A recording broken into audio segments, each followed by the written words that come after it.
Hello everyone, welcome to my channel Shiksha Academy. मैं नंदिता आप सभी का बहुत बहुत स्वागत करती हूं।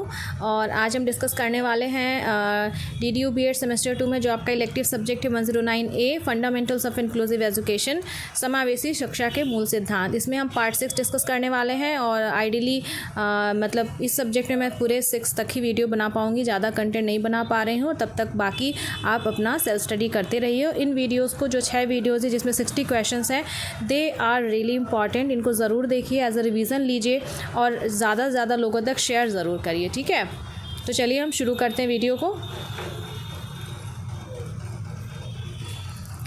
क्वेश्चन नंबर 15 तक हम डिस्कस कर चुके हैं पिछले वीडियो में और 51 तक डिस्कस करेंगे। वीडियो को लास्ट तक ज़रूर देखिएगा, ठीक है। इतना ज़्यादा शोर है आज की। The reason for slow growing children, यहाँ पे मंद अधिगामी बालकों की बात की गई है, ठीक है। कि जो बच्चे हैं जो ऐसे स्लो ग्रोइंग बच्चे बन जाते हैं, जो मंद अधिगामी बच्चे बन जाते हैं, उसके पीछे रीज़न क्या है, ठीक है। तो उसके पीछे पहला इमोशनल है,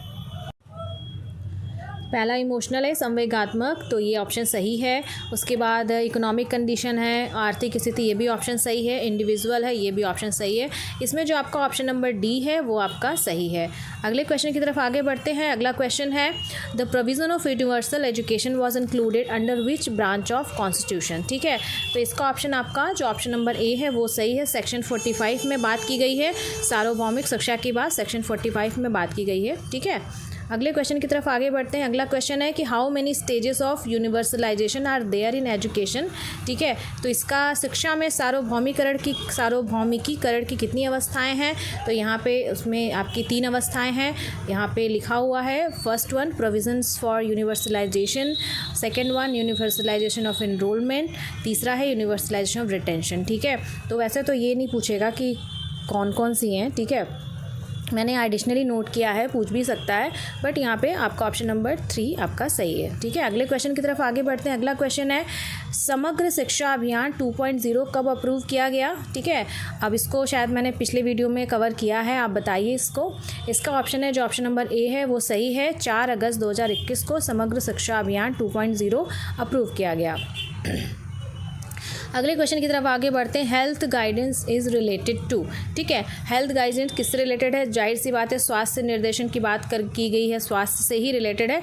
तो यहाँ पे ऑप्शन नंबर ए सही है, हेल्थ प्रोटेक्शन सही है। लर्निंग नहीं होगा, सोशल रिलेशन सामाजिक संबंध नहीं होगा, डिफरेंट प्रोफेशंस नहीं होगा।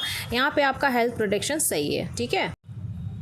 अगले क्वेश्चन की तरफ बढ़ते हैं। क्वेश्चन नंबर 56 है the purpose of counselling is self introduction और सेल्फ रियलाइजेशन। ये स्टेटमेंट किसने कहा है, स्टेटमेंट वाले क्वेश्चंस को ज़रूर आप लोग देख लीजिएगा, काफ़ी फर्स्ट सेमेस्टर में पूछा गया है, ठीक है। यहाँ पे ऑप्शन नंबर ए सही है, यहाँ पे टाइपो हो गया है, हो गया है। रूप स्ट्रॉन्ग ऑप्शन सही है कि ये कथन रूप स्ट्रॉन्ग है। इन्होंने बोला है कि परामर्श का उद्देश्य आत्म परिचय या आत्मबोध है, ठीक है। इंग्लिश में the purpose of counselling is, यहाँ पे स्पेलिंग मिस्टेक हो गया है, काउंसलिंग में डबल एल होगा। The purpose of counselling is self introduction और सेल्फ रियलाइजेशन, ठीक है। अगले क्वेश्चन की तरफ आगे बढ़ते हैं। क्वेश्चन नंबर जो है आपका 57,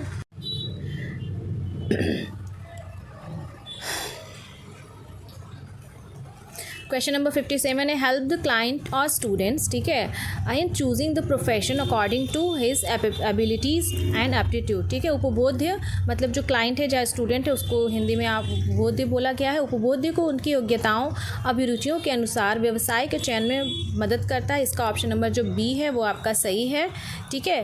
हाँ, प्लानिंग, काउंसलिंग और नियोजन परामर्श ये आपको हेल्प करता है, ठीक है।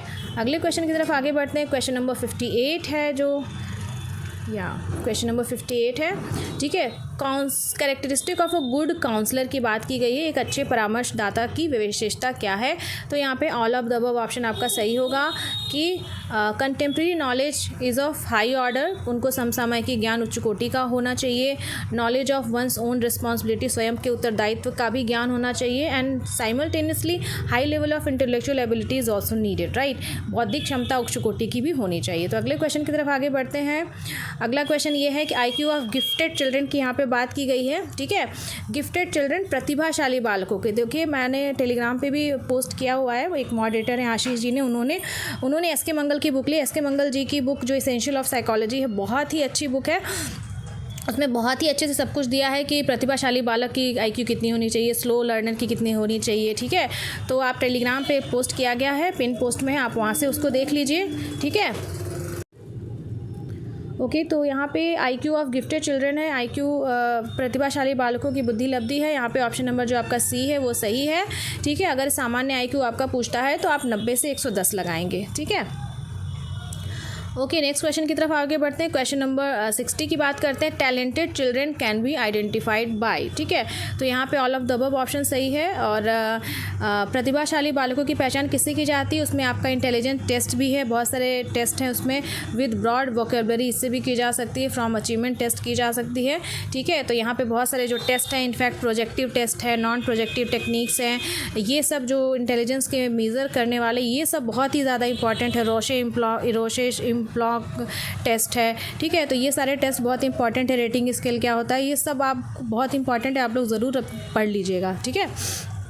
अभी टेलीग्राम पे इससे रिलेटेड क्विज़ भी कराई गई थी। यहाँ पे एक और क्वेश्चन एडिशनल था, उसको नोट किया गया है। Characteristic of a gifted child is, ठीक है। ये तो बहुत ही लड्डू क्वेश्चन है।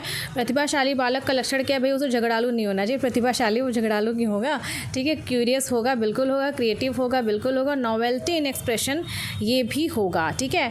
तो यहाँ तक हमने डिस्कस किए इंपॉर्टेंट 61 क्वेश्चंस, टोटल 60 थे, फिर एक और ऐड कर दी, एक और था मिल गया, उसको भी कर दिया।